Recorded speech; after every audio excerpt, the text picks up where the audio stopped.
In the second lecture on material analysis by nuclear techniques, we shall discuss on Rutherford backscattering.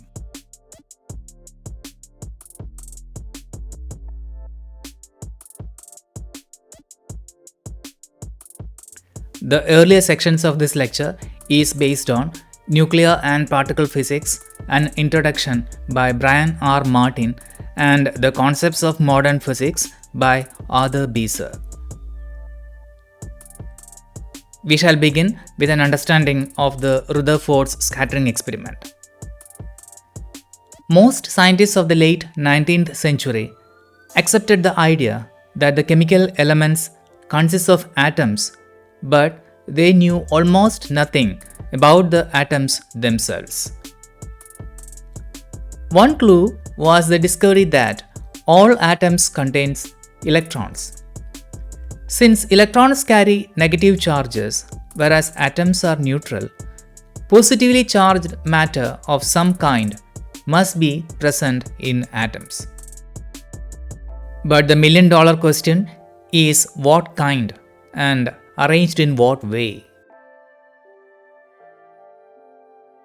One suggestion made by the British physicist J.J. Thomson in 1898 was that atoms are just positively charged lumps of matter with electrons embedded in them, like raisins in a fruit cake. Because Thomson had played an important role in discovering the electron, his idea was taken seriously.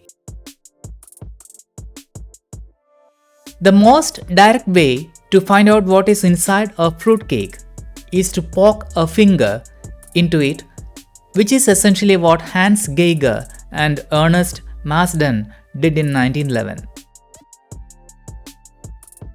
At the suggestion of Ernest Rutherford, they used fast alpha particles emitted by certain radioactive elements as probes. Alpha particles are helium atoms that have lost 2 electrons each, leaving them with a charge of plus 2e. This figure shows the schematic of the setup that was used by Geiger and Marsden. Geiger and Marsden placed a sample of an alpha-emitting substance behind a LED screen with a small hole in it, as in the figure, so that a narrow beam of alpha particles was produced. This beam then was directed at a thin gold foil.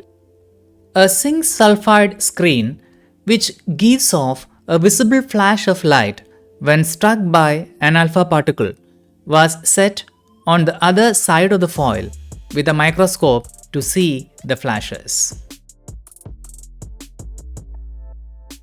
It was expected that the alpha particles would go right into the foil with hardly any deflection. This follows from the Thomson model, in which the electric charge inside an atom is assumed to be uniformly spread through its volume. With only electric forces exerted on them, alpha particles that pass through a thin foil ought to be deflected only slightly, that is 1 degree or less. Contrary to their expectations, what Geiger and Marsden actually found was that most of the alpha particles were not deviated by much, but a few were scattered through very large angles, and some were even scattered in the backward direction. Regarding this observation, Ernest Rutherford commented, "It was incredible, as if you fired a 15-inch shell at a piece of tissue paper and it came back and hit you." Based on this observation, we have now the Rutherford atom model, which is schematically shown in this figure. The alpha particles are relatively heavy, almost 8,000 electron masses, and those used in the experiment had high speeds, typically 2 times 10⁻⁷ meter per second, So it was clear that powerful forces were needed to cause such marked deflections. The only way to explain the results Rutherford found was to picture an atom as being composed of tiny nucleus in which its positive charge and nearly all its mass are concentrated with the electrons some distance away. And this is known as the Rutherford atom model.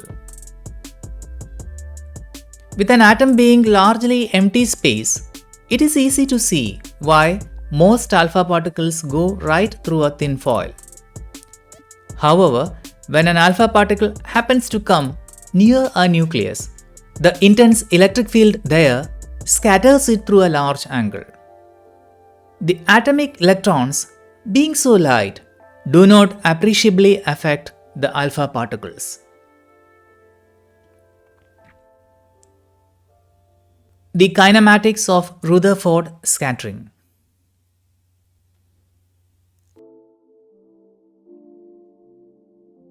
This figure shows the schematic demonstration of an ion scattered from a surface atom. An ion with mass m1 and kinetic energy E0 having velocity v0 is incident at an angle alpha on a target atom with mass m2. The ion is scattered through an angle theta with respect to an incident direction, losing kinetic energy to the target atom during the collision. The scattered ion possesses a kinetic energy E1 and its velocity is v1, while the target atom recoils with a kinetic energy E2 with velocity v2 at an angle phi with respect to the incident direction. The conservation of energy gives m1 v0 square equal to m1 v1 square plus m2 v2 square. And we rearrange this equation in terms of v2. This gives us v2 square equal to m1 times v0 square minus v1 square. The conservation of momentum parallel to the incident direction can be expressed as m1 v0 equal to m1 v1 cos theta plus m2 v2 cos phi.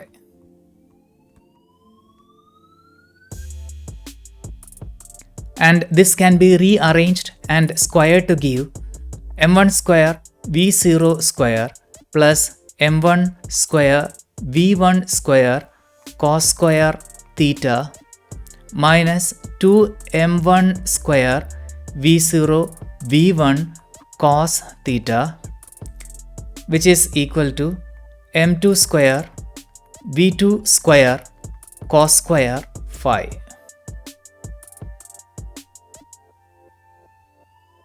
Let us call this as equation 1, this one as equation 2, this one as equation 3. And this will be our equation 4. The momentum perpendicular to the incident direction is given by 0 equal to m1 v1 sin theta minus m2 v2 sin phi. This is equation 5. When we rearrange this equation and square both the terms, we have m1 square v1 square sin square theta equal to m2 square v2 square sin square phi. So let us take this as equation number 6. In the next step, we will add equation 4 and equation 6.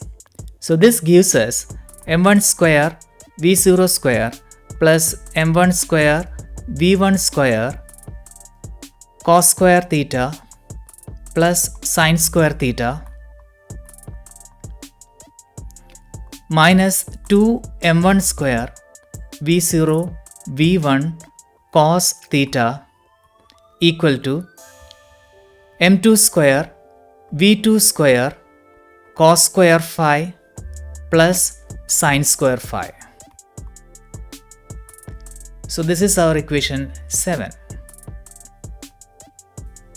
In this equation, we can take cos square theta plus sin square theta and cos square phi plus sin square phi as equal to 1. This gives us m1 square v0 square plus m1 square v1 square minus 2m1 square v0 v1 cos theta equal to m2 square v2 square. So this is our equation 8. In the next step, we will substitute equation number 2 into the right hand side of equation number 8. Then we will get m1 square v0 square plus m1 square v1 square minus 2m1 square v0 v1 cos theta as equal to m2 m1 v0 square minus v1 square. So this is equation number 9. In the next step, we will divide both sides by m1 square v0 square. So this gives us 1 plus v1 square over v0 square minus 2 v1 cos theta over v0 equal to m2 over m1 times 1 minus v1 square over v0 square. So this is our equation number 10. We'll now set m2 over m1 as equal to a and rearrange equation 10. So this gives us v1 square over v0 square times 1 plus a minus 2 v1 cos theta over v0 plus 1 minus a equal to 0. So this is our equation number 11. We see that this is a quadratic in v1 over v0, and the solution of this equation is given by x equal to minus b plus or minus square root of b square minus 4ac over 2a. We'll take x as equal to v1 over v0, then a as equal to 1 plus a, and b as equal to 2 cos theta, and c as equal to 1 minus a. This gives us v1 over v0 as equal to cos theta plus or minus square root of cos square theta minus 1 plus a times 1 minus a over 1 plus a. And this is equal to cos theta plus or minus square root of a square plus cos square theta minus 1 over 1 plus a. This is equation number 14. And in equation number 15, what we have done is that we have expanded the terms inside the square root. We'll make a substitution in equation number 15, that is cos square theta minus 1 equal to minus sin square theta. Hence, v1 over v0 is equal to cos theta plus or minus square root of a square minus sin square theta over 1 plus a. So this is our equation number 16. We define the kinematic factor K as K equal to E1 over E0, and this is again equal to m1 v1 square over m1 v0 square. So this is equal to 1 over 1 plus a the whole square times cos theta plus or minus square root of a square minus sine square theta the whole square. So this is equation number 17. In coaxial impact collision ion scattering spectroscopy, shortly known as CAI/CISS, we take theta as equal to 180 degree. And in that case, the kinematic factor becomes a minus 1 the whole square over a plus 1 the whole square.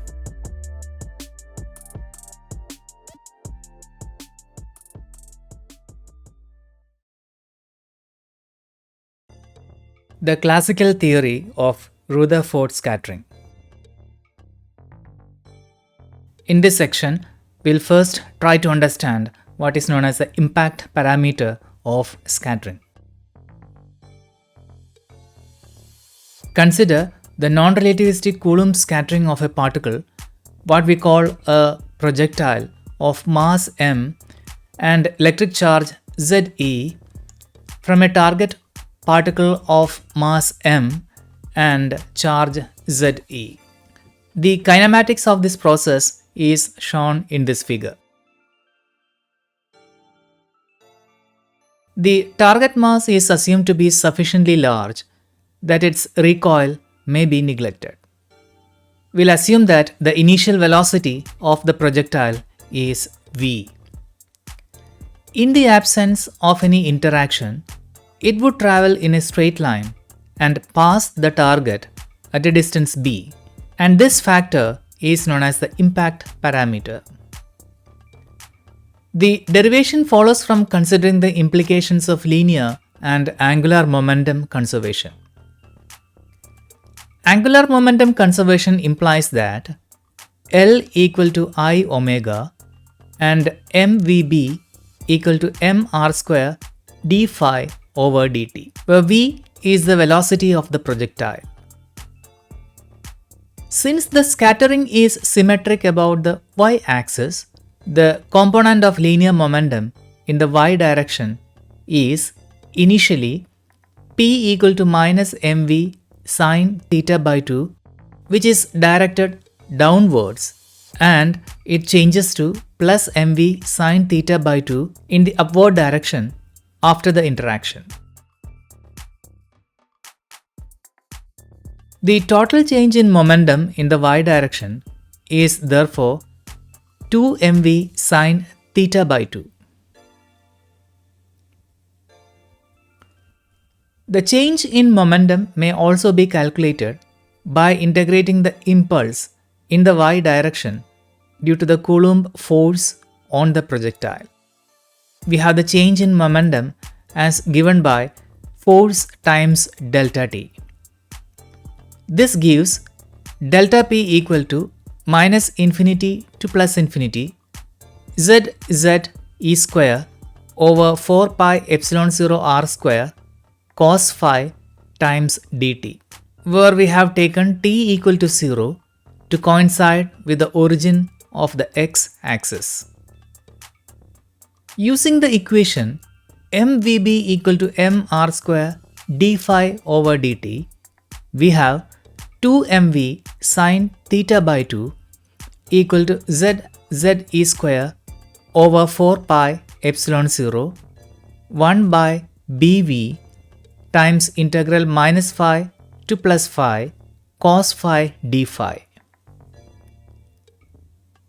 When we use phi as equal to pi minus theta by 2, this gives b as equal to z times z e square over 8 pi epsilon 0 times 1 over e kind cot theta by 2, where e kind equal to half mv square is the kinetic energy of the projectile. From this relation we see that smaller the impact parameter, stronger will be the Coulomb interaction and the projectile suffers larger deflection.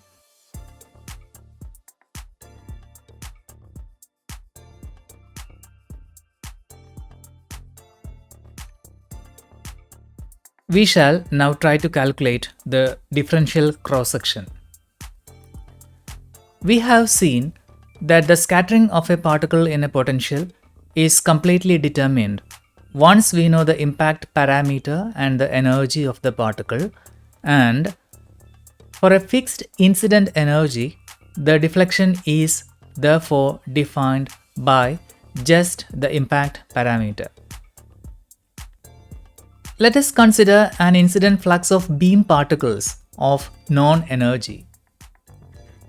Any incident particle with impact parameter between b and b plus dB relative to any scattering center will undergo an angular deflection between theta and theta plus d theta, and this will scatter into a solid angle d omega.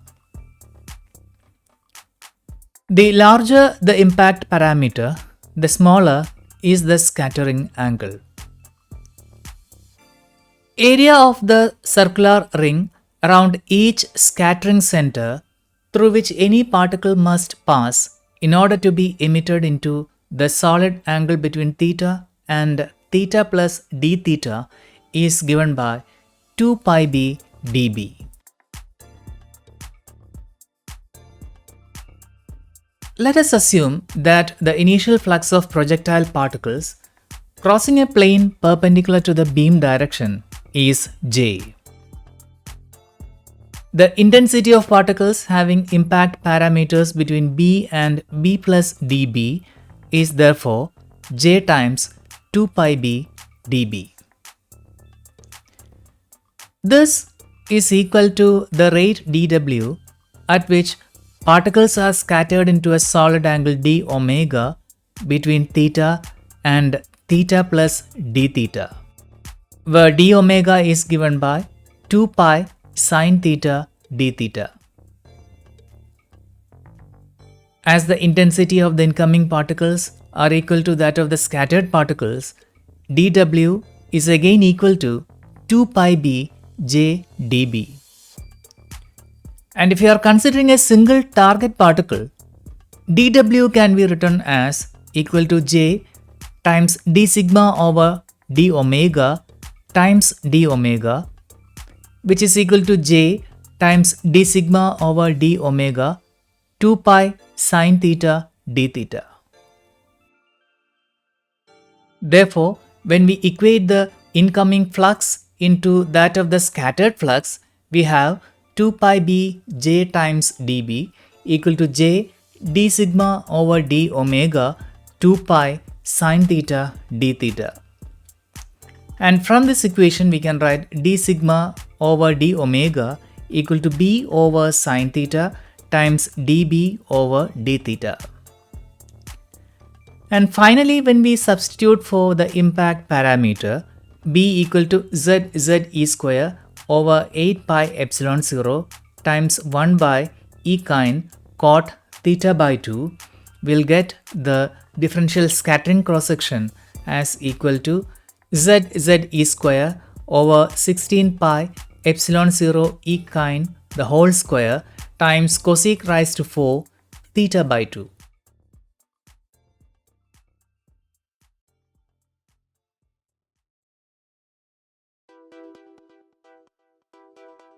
Experimental setup for material analysis by Rutherford scattering. So this figure shows the experimental setup for material analysis using Rutherford scattering. The charged particles, typically alpha particles, are accelerated by a suitable accelerator like Van de Graaff accelerator or pelletron. After passing an analyzing magnet, which selects the ion energy, a narrow collimated beam enters the RBS chamber. The chamber as well as the beam pipes along which the projectile's traverse are kept evacuated to a high degree of vacuum, 10 raised to minus 6 torr or better. The material which is to be analyzed by RBS technique is made into a thin target form and mounted at the center of the RBS chamber on a target ladder. The ladder will have the facility to mount several targets at a time and can be moved up or down or rotated without affecting the vacuum. The requirement of thin targets is to ensure that the projectiles do not lose much energy within the target and they pass through to eventually get collected by an electrically insulated Faraday cup. This facilitates measurement of the ion current using a very sensitive current meter and provides incident beam monitoring. The ion currents also can be integrated to give a measure of the total charge collected and hence of the total number of incident particles which bombarded the target during the period of irradiation. The elastically scattered particles are detected by means of a silicon surface barrier detector placed at a backward angle, say 150 degree. The detector thickness will be selected depending on the maximum energy of the scattered particles. The detector output signals are processed and pulse height spectrum is obtained on the multi-channel analyzer. The pulse height spectrum in the case of a thin target consists of isolated distinct peaks corresponding to each energy of the scattered particles incident on the detector at the selected angle.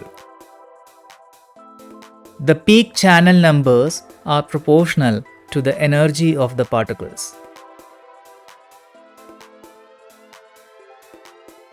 The detector and associated electronics are calibrated using standard radioactive sources emitting alpha particles of known energies.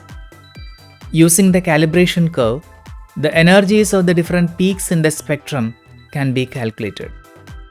This provides information on the mass number of the various elements in the sample. And the relevant equation is EA dash equal to EA over 1 plus R the whole square, 2 cos square theta plus R square minus 1 plus 2 cos theta times square root of cos square theta plus R square minus 1, where R equal to mx over ma.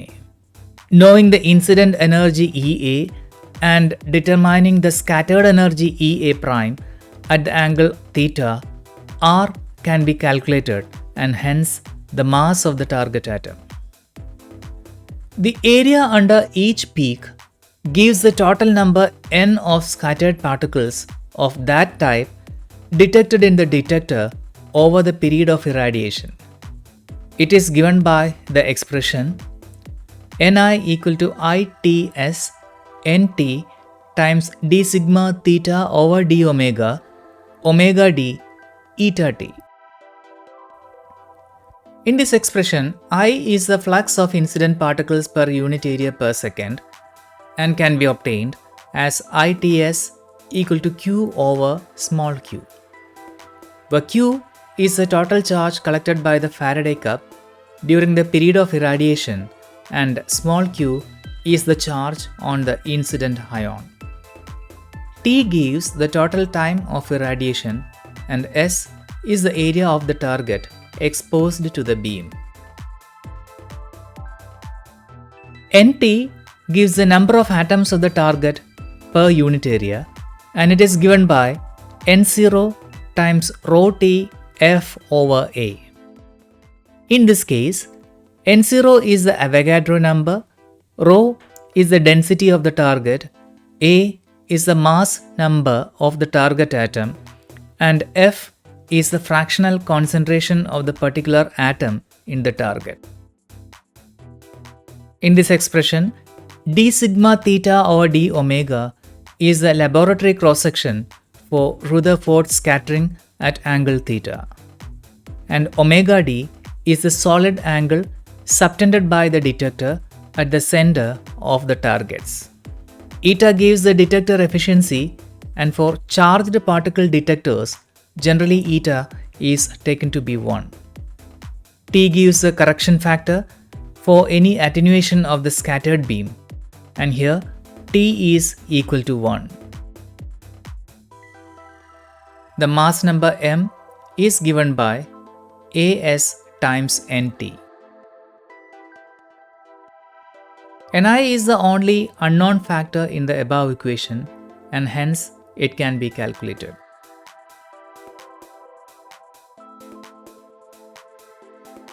Energy straggling. As already mentioned earlier, for RBS, thin targets are preferred because the energy loss of the incident ions will then be very small, so that the ions come out of the target without much energy loss to be incident on the Faraday cup. A thick target will give rise to a large energy loss as given by the expression delta E equal to delta X times dE over dx. Here delta X is the target thickness, which is usually expressed in milligram per centimeter square. dE over dx is the stopping power, the energy loss per unit path length in the material in units of MeV over mg per centimeter.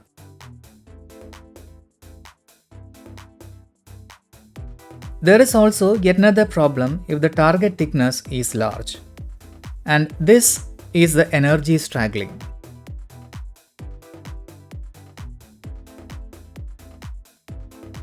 This effect arises from the fact that the process leading to the energy loss of the incident ion are statistical in nature. The precise amount of energy lost by the incident ion in an elastic collision with the target atom is not a fixed value. It will have statistical distribution around some average value. These are the so-called fluctuations in the energy loss. Since the total energy loss of the ion on emerging from the target is a cumulative effect of all such individual energy losses, it will have a spread about a mean value. The full width half maxima of the residual energy distribution of the particle on emerging from the target is given by the Bohr's expression 4 pi z square n z e raised to 4 times t. Here n is the atomic density in the target and t is the thickness of the target.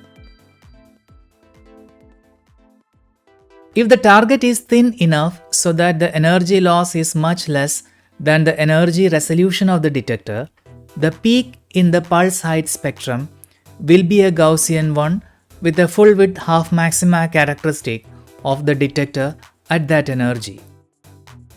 On the other hand, for a thick target, the peak will be shifted to lower channels and it will also be broader.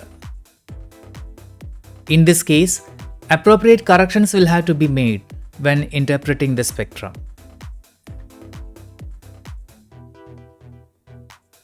Applications of RBS. Historically, one important outcome of the RBS technique was in the determination of the nuclear sizes.